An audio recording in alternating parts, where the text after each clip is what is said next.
Imagine you are handed two guns. One needs to be loaded up to 3 times before it can be shot. It's inaccurate, but it shoots in bursts. The other gun has 4 shots loaded, but the bullets dissipate after a certain distance depending on how long you hold the trigger, but it could one-shot you. What a horrible analogy. I could have just started the video by saying Beggars, Bazooka, and the Loose Cannon, I'd argue, are two of the most intriguing and unique guns in the game. As I explained earlier, the Beggars Bazooka shoots 3 rockets in a burst, but it's pretty inaccurate, while the Loose Cannon detonates in an indirect proportion to the duration it's held, but when timed right, can essentially one-shot every light class in the game. These guns are very much unique because they offer 2 completely new game mechanics that aren't ever really seen in guns, let alone rocket launchers and grenade launchers. As time has gone by, the amount of people that I see use these guns have drastically increased, but as a player that has seen the Loose Cannon's glory days and the Beggars Bazooka's former masters wield it to its maximum potential, I began to wonder, are these guns easy? For casual players at least. Also, before we start this video, I need to preface this video with, I do not believe that the difficulty of a weapon should hinder you from exploring its possibilities and potential. Anyway, back to the questions. Are these guns easy? To keep it short, no. They're not fucking easy to use. Why? Because you're in a game where these motherfuckers exist. The second you stop firing at them, you're essentially as good as dead. However, that's not to say that these guns constantly stay in this state of dependency. Not at all.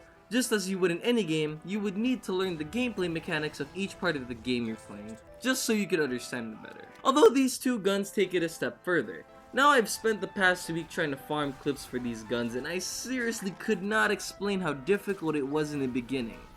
Now I'm a simple guy. I have a gun, I shoot gun. Gun instantly shoot when I press mouse 1. Simple. But these guns are different. You click and you wait, and then BOOM! You're dead. At least that's what it was like at the beginning.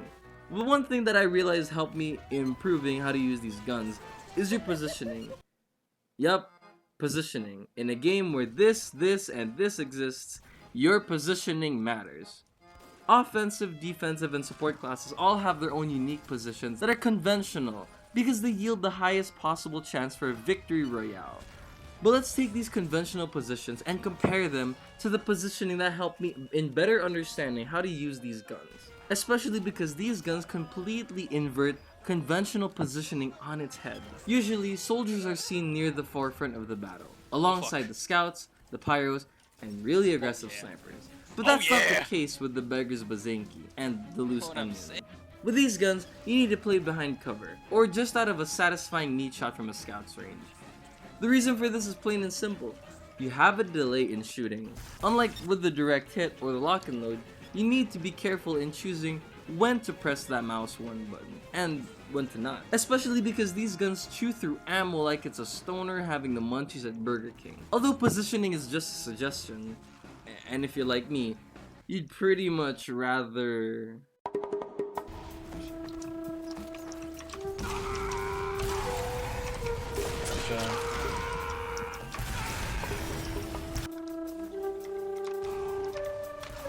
To put it simple, you're trading the instantaneous reaction of shooting someone with consistent damage from any position for a chance to one-shot them in the right areas.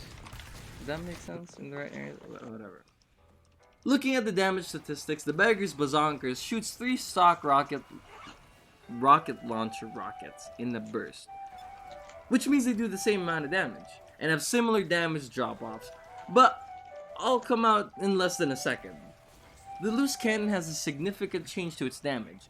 Contact damage deals around 50 at close to medium range, and it drops to around 30 when it gets further. However, the large upside to this gun is its the double donk is an insanely satisfying mechanic that the elite users of the Loose Cannon are far too familiar with. So we have a rocket launcher that fires in bursts, a grenade launcher that has a delay depending on how long that fire button is held down for. What if you don't let go of the mouse? Well, you kinda... Yep, there's another layer to these guns' use and difficulty, and it's the new movement mechanics that these guns add. Misfire jumps, sync jumps, double triple rocket climb jumps, these are just some of the new movement mechanics that the Beggars Bazooka adds to your arsenal. The loose cannon also has a misfire jump mechanic, but you take way too much damage. It's basically just for airborne assassinations.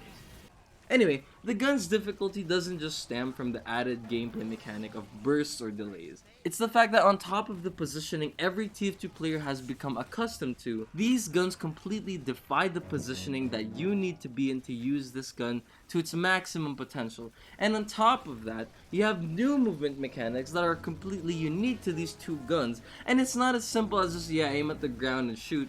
It's a lot understanding of where to aim, when to aim, timing when to jump, and how long you should hold your fire button down for. You still with me? Okay, we're almost done. The reason why I'm arguing that these guns are difficult is because of how many new gameplay mechanics these guns have. These guns completely change how the class is played, and it's not as simple as playing Demo Knight, a self-explanatory subclass to Demo Knight, or Trolldier, another basic and self-explanatory subclass to Soldier. These guns change so many factors of gameplay that you're essentially playing an entirely different class that have some abilities that cross over. In the end, if you're a casual player, I'd still recommend you pick this gun up. Again, I do not believe that the difficulty of a weapon should hinder you from exploring its possibilities and potential. In fact, it should encourage you to play the game more and try to learn even more. Being a casual player is not an excuse to run away from difficulty, but instead to try and find learning in something new because you're just doing this for fun. You don't have to worry about that big LAN coming up, or that big online tournament, or that scrim your team schedule. You just gotta focus on you and what makes you happy. Thanks for watching.